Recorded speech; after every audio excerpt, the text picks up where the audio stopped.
The box arrived on a Thursday. Helen Marsh had been expecting it in the way you expect things you have asked for and immediately regret asking for, and with the specific combination of relief and dread that belongs to decisions that are correct and also painful, which is the category that most important decisions fall into if you are being honest about it. She had asked Owen to send it. Had sent him a text 3 weeks after they ended.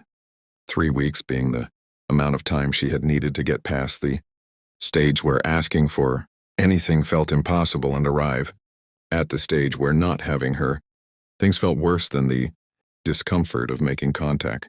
The text had been brief. I think some of my things are still at your place. The blue cardigan, the books on the second shelf, the small succulent by the window. Could you send them when you have a chance? She had not put a question mark at the end of that last sentence because it was not a question. She had signed it with her name, which was something she had never done in 4 years of texting Owen, but which felt right now. The full name, the complete word. The thing that said this is a transaction rather than a conversation. Owen had sent the box without response. No text, no note inside, no anything. Just the box, taped carefully. Her name in his handwriting on the outside, which she had looked at for a moment before taking it inside because Owen's handwriting was the kind of specific thing that would have been easier not to see. She opened it on the kitchen table of her apartment in Richmond, Virginia. The blue cardigan, folded. He had folded it the way she always folded it, which she noticed and did not think about further. The books, 7 of them, including 2 she had not mentioned, because she had assumed they were lost somewhere in the accumulated geography of 4 years together, which meant he had looked for them, which she also did not think about further. The succulent, packed in newspaper with a thoroughness that had clearly ensured its survival, which was, she set it on the windowsill and moved on. She checked the box again. Everything was there. Everything except the photograph. Helen was 34 and worked as an urban planner for the city of Richmond. She had been good at her job in the steady accumulating way of someone who cared about the work itself rather than its professional rewards, which meant she was respected, without being particularly ambitious and satisfied, without being complacent, which was a combination that her mother called sensible and her younger sister called boring and which Helen called correct. She and Owen had met at a conference in Washington, D.C. 4.5 years ago. He was a landscape architect, worked with cities, the way she did but from a different angle, which meant their professional worlds overlapped at the edges in a way that was interesting without being redundant. He was 36 now, would have been 31 when they met, had the particular quality of someone who knew what they were doing without requiring everyone around them to know it. 4 years, sharing a space on weekends, and then more than weekends, and eventually, most of the time, except that most of the time never quite became all of the time, and the gap between most and all had been, it turned out, where the trouble lived. The end had been quiet in the way of endings that have been building long enough that the actual moment is almost a formality. They had sat in Owen's kitchen on a Sunday evening and said honest things to each other, with the specific exhaustion of 2 people who have been trying for long enough that they both know the trying has run out. There was no villain. There was no betrayal. There was just the gap between most and all, and the understanding that neither of them knew how to close it, and the decision to stop trying. Helen had cried driving home. Owen had called the next day to ask if she was okay, which she was mostly and which she told him. They had not spoken since. The photograph was not in the box. She knew which photograph she meant without having to decide. There was only one that mattered in the way that made its absence significant. It was a photograph taken on a trip they had taken to Asheville in their 2nd year. A Saturday morning at a farmer's market. Owen had handed his phone to a stranger and asked her to take a photo, and the stranger had taken 3, and the 3rd one was the one where neither of them was performing being happy but was simply being it, looking at each other slightly off-center because they had been mid-sentence. And the light was the specific mountain morning light of October in western North Carolina. She had not mentioned the photograph in her text because she had assumed it was on Owen's phone, which it was, because she had the same photo. She had meant the print.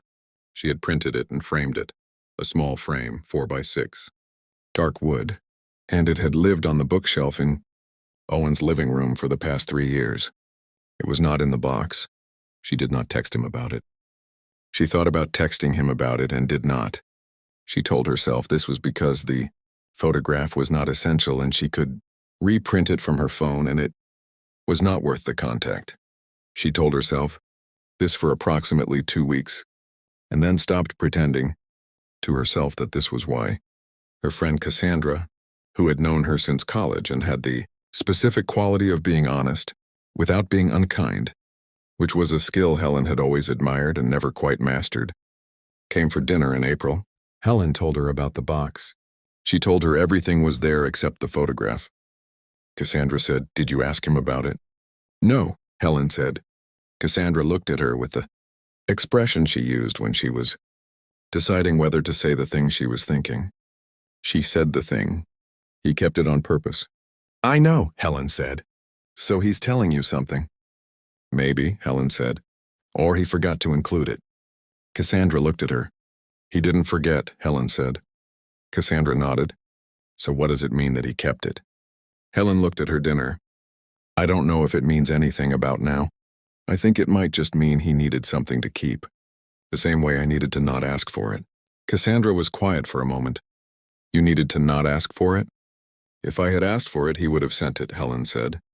"And then I wouldn't have anything that—" She stopped, found the right words which were less comfortable than the alternative.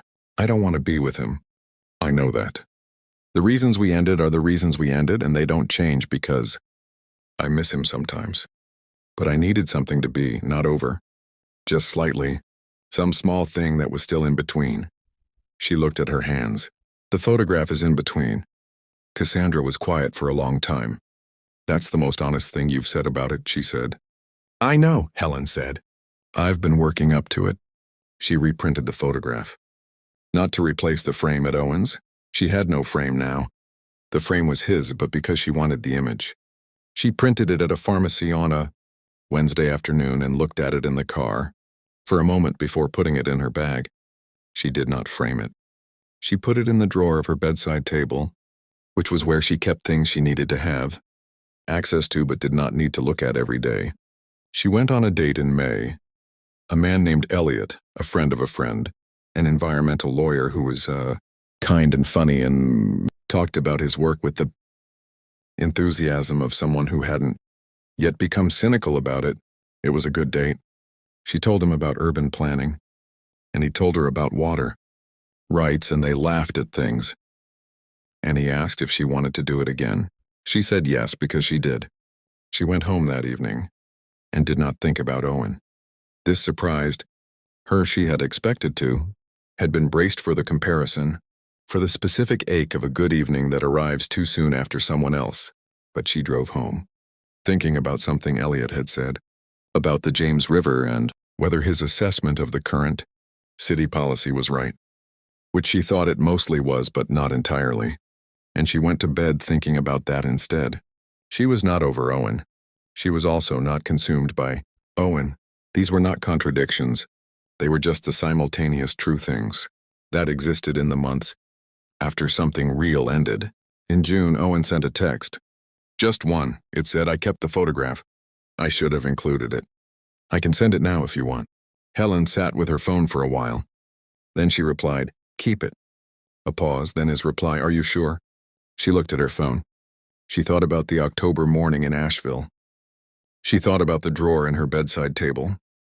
She thought about Elliot and the James River and the good date, and the fact that she had come home thinking about water rights instead of loss. She typed, "Yes, I have the same one. I just needed to know where yours was." Another pause, longer. "I understand that," he said. She put the phone down. She went to the window and looked at the succulent on the sill. Alive, thriving, the newspaper packing having done its job, and thought about the things you return and the things you keep, and the difference between holding on and simply knowing where something is. They were different things. She had needed to know where the photograph was. She had needed it to be not entirely over while she crossed the distance between that Sunday in Owen's kitchen and Whatever came next, that distance had been crossed or mostly crossed or crossed enough. She went to the kitchen and made dinner, and the evening was ordinary and fine and entirely her own. The photograph stayed where it was, both of them.